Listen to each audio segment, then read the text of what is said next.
AI AI AI, हर तरफ बस यही चर्चा है कि जॉब्स चली जाएंगी, एक डर का माहौल है। लेकिन क्या हो अगर कुछ जॉब्स इस एआई की वजह से खत्म होने के बजाय और भी ज्यादा जरूरी और सेफ हो जाएं? तो सवाल सीधा है, क्या एआई हमारी जॉब ले लेगा? और ये सिर्फ एक ख्याली सवाल नहीं है। एक रिपोर्ट के मुताबिक भारत में लगभग 40% जॉब्स पर एआई का असर पड़ सकता है। 50%! ये नंबर सुनकर थोड़ा घबराना तो लाजमी है। ऐसे में अपने करियर की चिंता होना बिल्कुल नेचुरल है। लेकिन रुकिए, हर कहानी का एक दूसरा पहलू होता है। अच्छी खबर यह है कि हर जॉब खतरे में नहीं है। सच तो ये है कि कुछ जॉब्स ऐसी हैं जिनमें ऐसे ह्यूमन स्किल्स की ज़रूरत पड़ती है, ऐसी इंसानी खूबियों की जिन्हें एआई कम से कम अभी के लिए कॉपी नहीं कर सकता। तो ठीक है, चलिए इस एआई और जॉब्स के बड़े से सवाल में थोड़ा और गहराई से उतरते हैं। ये आज के टाइम का सबसे बड़ा डिस्कशन पॉइंट बन गया है, हला?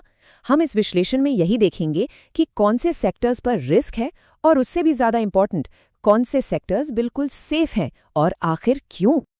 देखिए, रिस्क तो है, इसमें कोई शक नहीं। लेकिन कहते हैं ना, जहां रिस्क होता है वहीं अपॉर्चुनिटी भी छिपी होती है। तो ये वक्त डरने का नहीं है, बल्कि स्मार्ट प्लानिंग करने का है। तो आइए शुरुआत करते हैं उस कैटेगरी से जिसे एआई छू भी नहीं सकता, और वो है एम्पैथी और केयर से जुड़े करियर्स। ये वो जॉब्स हैं जहां एक इंसानी टच, एक केयर करने का एहसास सबसे ज़रूरी होता है, जिसे कोई मशीन, कोई एल्गोरिदम रेप्लिकेट नहीं कर सकता।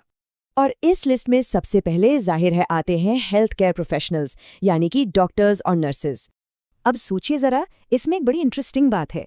एक एआई शायद लाखों पेशेंट का डेटा सेकंड्स में एनालाइज कर सकता है, बेहतर डायग्नोसिस भी कर दे, लेकिन क्या वो एक पेशेंट का हाथ पकड़कर उसे हिम्मत दे सकता है? नहीं ना। एक डॉक्टर या नर्स जो एम्पैथी, जो सहानुभूति देते हैं, वो एआई नहीं दे सकता।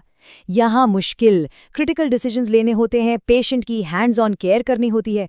इसे ऑटोमेट करना लगभग नामुमकिन है।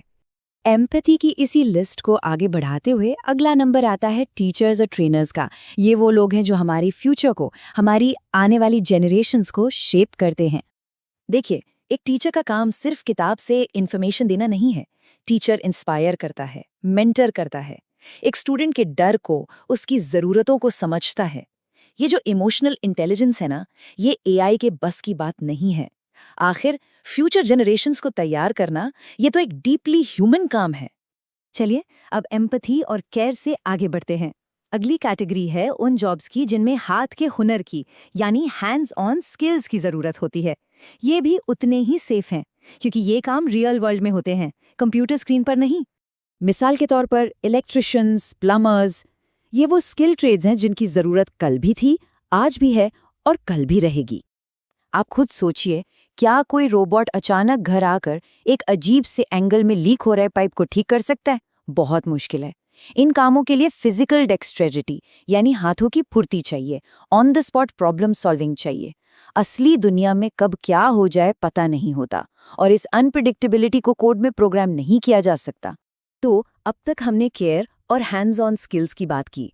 अब आते हैं उस डोमेन पर जहां इंसानी दिमाग का जादू चलता है, क्रिएटिविटी और विजन।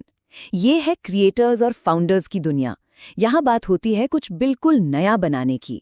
ये कोट इस बात को बिल्कुल साफ कर देता है। एक एल्गोरिदम डेटा एनालाइज कर सकता है, पैटर्न्स ढूंढ सकता है, पर वो एक राइटर की जिंदगी भर के अनुभव या एक डिजाइनर की यूनिक सोच, उसकी क्रिएटिविटी को कॉपी नहीं कर सकता। और यही वजह है कि high level writers, artists, designers इस कैटेगरी में आते हैं।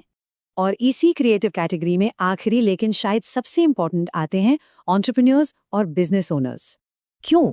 क्योंकि एक बिजनेस खड़ा करने के लिए सिर्फ पैसा या आइडिया काफी नहीं होता। एक विजन चाहिए, रिस्क लेने की हिम्मत चाहिए और लीडरशिप चाहिए, ताकि लोगों को अपने साथ जोड़ सके। ये तो जीरो से कुछ बड़ा क्रिएट करने की आर्ट है, और ये आर्ट सिर्फ इंसानों के पास है। तो ठीक है, हमने ये तो देख लिया कि कौन सी जॉब सेफ है, पर अब असली सवाल ये है कि इन जॉब्स के लिए या फ्यूचर के लिए खुद को तैयार कैसे किया जाए। तो अब जब हमें पता है कि फ्यूचर में कौन सी स्किल्स काम आने वाले हैं, तो अगला लॉजिकल स्टेप क्या है? अब करना क्या चाहिए? 4 चीजें हैं जो हमेशा किसी भी इंडस्ट्री में काम आएंगी। पहला, क्रिटिकल थिंकिंग, मतलब सुनी सुनाई बात पर विश्वास ना करना बल्कि सवाल करना। दूसरा, क्रिएटिविटी, प्रॉब्लम्स के नए out of the box solutions निकालना। तीसरा, कम्युनिकेशन, अपने आइडियाज को साफ साफ दूसरों तक पहुंचाना। और चौथा, सबसे जरूरी, लाइफ लॉन्ग लर्निंग, हमेशा नया सीखने के लिए तैयार रहना।